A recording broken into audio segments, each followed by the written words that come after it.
You can see it right here on MLB Network at 10 p.m. Eastern Time. His first start since August 23rd, 2023. He had elbow surgery in September of that season. So it's been about a year and a half since his surgery. And interestingly, but, a while back, when asked about it, Dave Roberts was asked, well, when can he come back and pitch? And there was thought that it might not be to the end of July. And now he's actually pitching today. How is this happening? Because Shohei said it can. I mean, listen, he's one of one. He is the most purposeful athlete that I've ever been around, maybe since Cal Ripken at least. Nothing that he does is done, haphazardly or without really deep thought. Everything is very measured. So I have no doubt that this guy is ready to pitch.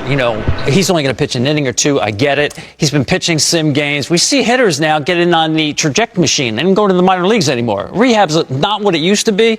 So get him on the mound. He's essentially an opener tonight. It's not a panic. It's not a rush. This guy's been pitching in a big league game for the first time in 662 days. It's been a long time. He's been carefully monitored on the way back, and you can't just send him at 2 days in the minor leagues because they want his bat in the lineup. So he's the unicorn. All the other rules do not apply as far as rehab goes. This guy's ready to pitch. I can't wait to see it tonight. This is, as he said, this is his norm. He's a two-way player. We're back to norm. Last year was kind of the abnormal Shohei, a one-way player. Yeah, he said he was getting antsy. Dave Roberts said, Ohtani's getting antsy, and that's a good thing for us. But he is dictating that he's coming back right now. And Dave Roberts said, I'm not sure if he's going to throw an inning or two. I think he's waiting for Ohtani to tell him if he's going to throw an inning or two. It seems like they've had that relationship that has developed over the years to where they have a trust that has been created amongst the two sides. And nobody knows Ohtani's body, in his opinion, better than he does. Granted, you're talking to a player who's also had two Tommy Johns, who wants to go out there and compete as well, who's going to go out on the big stage against the Padres. You know the adrenaline is going to be up, and it's going to be different from any sim game that you can go after. But the good thing is that he did have four up and downs. He simulated 4 innings of play to where he's pitching, he's sitting, trying to reboot up and amp it back up.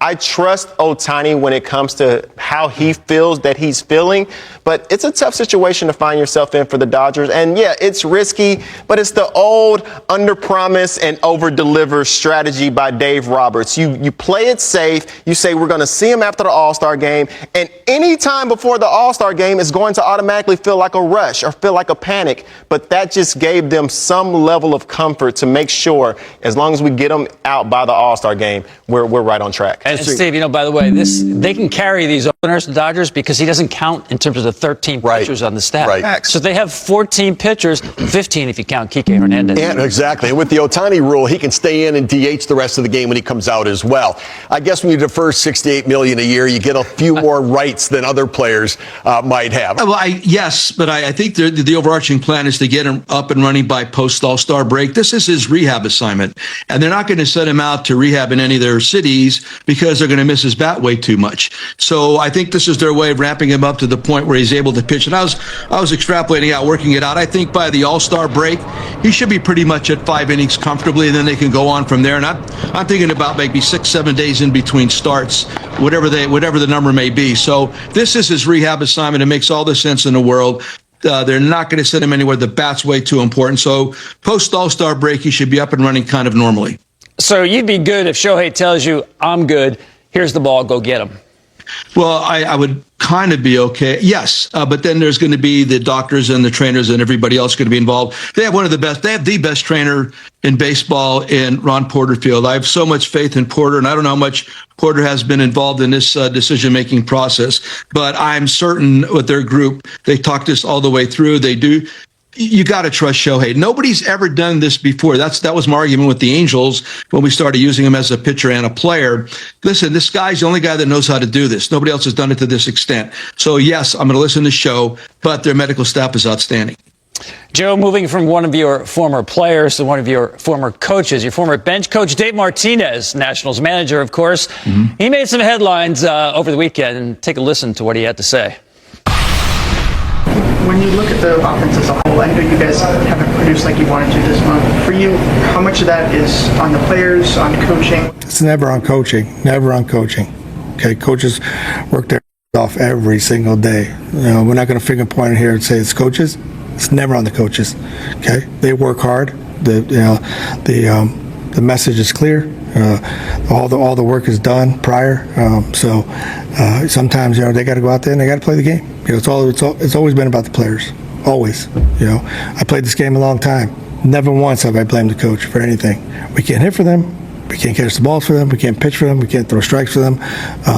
They got to do that. Joe, we made sure we put that question in there because clearly, for any manager, the question pushed a button questioning the coaching staff, right? But that being said, the players reportedly were shocked and dismayed about what their manager had to say. What did you make of the comments? Well, yeah, I mean, first of all, you're going to protect your brood. In this situation, your coaching staff. I don't think enough people do that. I think the coaches get blamed way too often in today's game regarding the lack of success for some players. These guys are primarily the conduits to the front office. I don't even know to what extent the coaches on his staff. I know Hick. I don't know the other guys pretty well, but how much do they actually are allowed to permit their own expertise to be filtered into this process of working with players. No, Riz is outstanding there. Riz was one of my players back in the day. And Riz really kind of, I think, leans more to the old school methods. However, I don't know for sure. So I think David is right. David's trying to, praise publicly. If there's any criticism to be done with the coaching staff, he can do that privately. Regarding the players, Davey is old school. Davey was an outstanding Major League Baseball player. He wasn't okay. He was outstanding. And he's one of the tougher guys that I've been around. And he did so well as a bench coach because Davey's not afraid of the difficult conversation, which is what he was having right there. And of course, he got emotional. And that's all that was happening right there. Accountability normally occurs right when things don't go well. And so that's a really, like you said, the way the question was posed, very difficult for him to answer, but he chose to defend his coaching staff. Now he can get together with the players and clean it up with them a little bit. However, I probably would have been the same way defending my staff because these guys, and especially in today's game, are more conduits as opposed to permitted to actually use all of their expertise and speak freely. Well, Joe, as you know, sometimes the players kind of take it in their own hand, take care of business themselves. They did that in Kansas City where the Royals said to the coaches and the manager, we got this. We're going to have our own meeting, players only meeting. What do you make of that? Well, I'm not opposed because you know how much I really love meetings, right? So I was never opposed to the players having their own meeting. I really wasn't. And especially if you had somebody within the clubhouse that you felt really good about. And I would normally discuss it in advance with that player, possibly what they may want to talk about, whatever. But I was never opposed to that. Baseball has way too many meetings anymore. I mean, the whole day is based on meetings. We've got this academic approach to the game right now. They become so ubiquitous, I'm just not into them. I've had beginning of the season, all-star break, post after the season, right before playoff games. So let them go ahead and do that. I prefer, for us, like I said, minimal meetings. I prefer individuality within the group, within the organization. These are all the things that I prefer if I'm going to talk to my group about anything. So normally it's a harmless situation. People talk about this in a way that they're usurping the authority of the manager. Not at all. It's in conjunction with the manager normally. So I have no issue with it. Did you ever circle back and try to get some intel from those meetings, Joe? I did not. If it was offered to me, but I was never one to infiltrate or attempt to infiltrate that part of it. I never wanted a stool pigeon in my locker room. I wanted everybody to believe that whatever they said was said in confidence, and especially to me. I never carried. If you had a personal conversation with me, nobody would hear about it.